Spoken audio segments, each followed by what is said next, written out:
Hello guys, this time we will be talking about another interesting watch. First time on this little channel of mine, a Longines. This is a Longines COSD coming from a heritage military line of their products. This COSD stands for Combined Operations Command.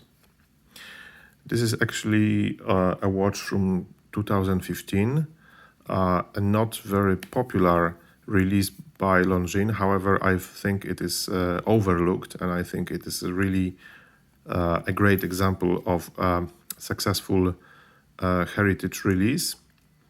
The original one was issued during Second World War, and the size of it was 35 millimeters. This time we have a 40 millimeter case. As you can see, this case is a star here because it is all polished, and it's a little bit dirty now as I show it to you.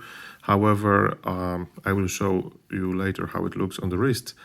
I think it is really quite stunning. It catches the light, and the fact that this bezel here, of course it's a non-rotating bezel, but this part, it is a bit thick here in this dimension, gives it a very unique character. Well, what makes it a military release? Obviously you have the arrow on the dial, and also the military time in red, along with this railroad track around the dial with the little luminous dots.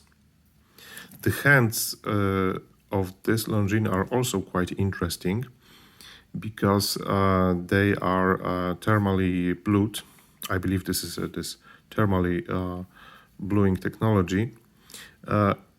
At the moment, it's hard to show how they catch light. However, believe me, they can become very blue when there is a bright sun shining on them. What else? This watch has had also a version of black dial. However, this one with the slightly cream or off-white dial is quite interesting because this date window is less obtrusive than on the black dial version. On the black dial version, unfortunately, it is also a white date, and you can imagine it is really quite disturbing. Here with this one, it is not so. The case is very nicely shaped. Not only it is 40 millimeters, so a universal size, but also it's only about 10 or 11 millimeter thick. You have this beautiful signed crown with a Longines logo, and those lugs, 20 millimeters by the way in size, they are quite long, but as you can see, they are clearly pointing downwards, so they hug your wrist. As you can see, they are definitely not straight. So when I put it on my wrist, which I will show you in a second, you can see that it really hugs the wrist. So here it is on the wrist, and you can see here that it really hugs the wrist nicely, so there is no wobble, no movement on your wrist. The watch is quite light, so it works perfectly with a strap like this. Talking about straps, originally they sold it on a Longines green NATO, which I don't have, or a crocodile black strap, which I find to be a nonsense because it is just too elegant for this type of a watch. It's supposed to be a military release, so I believe this type of green cordura works perfectly with this one. As you can see, even the buckle is nicely signed by Longines. so it's very aesthetically pleasing. And overall, this watch is really, I would call it a perfect example of a heritage release with a twist. This twist, in my opinion, is this polished case, which sets it apart, and somehow it works. I mean, it's not typically brushed as many military watches, but this polished case gives it this this character, this uniqueness. It is very very universal. I think suitable for many occasions. I personally think it dresses up very well too. So you could easily wear it with a shirt, and if you put it on, maybe not this black crocodile strap, but on a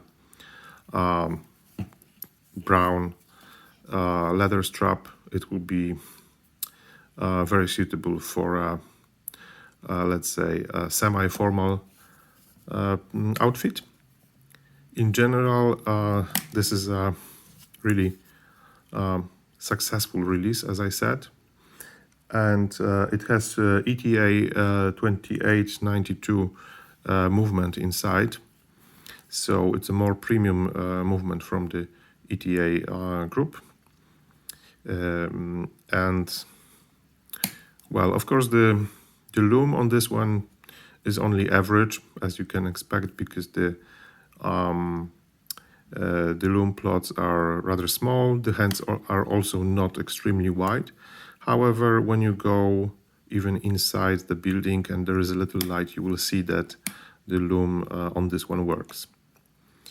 I think it is a shame that Longines didn't develop more versions of this one, and they are nowadays quite rare, definitely less popular and harder to find than the Spirit aviation models from Longines or some heritage chronographs. Nevertheless, I think it is a perfect size and a perfect reinterpretation of an older model.